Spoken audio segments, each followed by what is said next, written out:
Friends, आज हम सीखने जा रहे हैं दो बहुत ही इंपॉर्टेंट एडवांस्ड इंग्लिश स्ट्रक्चर्स। चलिए फ्रेंड्स, शुरू करते हैं आज का वीडियो लेसन। फ्रेंड्स, जब भी हम किसी को दुआ देते हैं तो हम कहते हैं भगवान करे आपका भला हो, या भगवान करे। उसके बाद जो भी हमें बोलना होता है वो हम बोलते हैं। हम जिस तरीके के भी हम उसको दुआ देना चाहते हैं, मीन्स भगवान करे यहाँ पे अच्छी दुआ देने के लिए यूज होता है। और कभी कभी तो भगवान करे का इस्तेमाल बद्दुआ देने के लिए भी किया जाता है, लेकिन मोस्टली इसका इस्तेमाल दुआ देने के लिए किया जाता है। इसको हम इंग्लिश में बोलते हैं friends, may God bless. May God bless इसका अर्थ हो गया भगवान करे। चलिए कुछ एग्जाम्पल्स लेते हैं। भगवान करे तुम्हें सफलता मिल जाए। भगवान करे तुम्हें सफलता मिल जाए। फ्रेंड्स, सबसे पहले हमें लिखना होता है मे गॉड ब्लेस, उसके बाद सब्जेक्ट। सब्जेक्ट कुछ भी हो सकता है, यू, ही, सी, दे या आई, वी। उसके बाद हमें लिखना होता है विद, उसके बाद हमें लिखना होता है नाउन। यहाँ पे सफलता है, सफलता को हम लिखेंगे success. May God bless you with success. May God bless you with success. भगवान करे तुम्हारा जीवन खुशहाली से भरा हो। May God bless you with prosperity. May God bless you with prosperity. भगवान करे तुम्हारी उम्र लंबी हो, या भगवान करे तुम्हारी लंबी उम्र हो।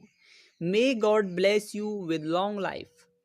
May God bless you with long life. भगवान करे तुम सदा खुश रहो। भगवान करे तुम सदा खुश रहो। May God bless you with everlasting happiness. May God bless you with everlasting happiness.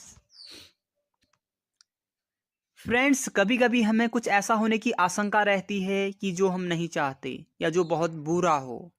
हम कहते हैं भगवान ना करे ऐसा हो, भगवान ना करे वैसा हो। फ्रेंड्स, इसके लिए हम जिस स्ट्रक्चर का इस्तेमाल करते हैं वह है गॉड फॉरबिड। God forbid.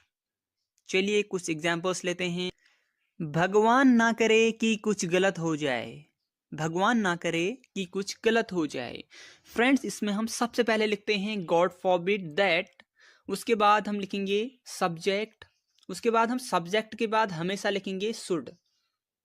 उसके बाद वर्ब की फर्स्ट फॉर्म, उसके बाद जो भी हम कहना चाहते हैं। God forbid that something should happen wrong. Friends, structure के बाद दैट लिखना है, उसके बाद हमें सब्जेक्ट, उसके बाद हमेशा शुड ही आएगा। उसके बाद यहाँ पे नेगेटिव सेंटेंस नहीं बनेगा, बल्कि पॉजिटिव में लिखेंगे हम। शुड के बाद वर्ब की फर्स्ट फॉर्म, उसके बाद हमारा रिमेनिंग पार्ट ऑब्जेक्ट जो भी है। God forbid that something should happen wrong, यानी भगवान ना करे कि कुछ गलत हो जाए। भगवान ना करे कि तुम फेल हो जाओ। God forbid that you should fail. God forbid that you should fail. भगवान ना करे कि तुम फेल हो जाओ। भगवान ना करे कि वह यहां आ जाए। God forbid that she should come here. God forbid that she should come here. भगवान ना करे कि तुम बीमार हो जाओ। फ्रेंड्स, बीमार पड़ जाने या बीमार हो जाने को हम बोलते हैं fall ill. Fall ill. God forbid that you should fall ill. God forbid that you should fall ill, यानी भगवान ना करे कि तुम बीमार हो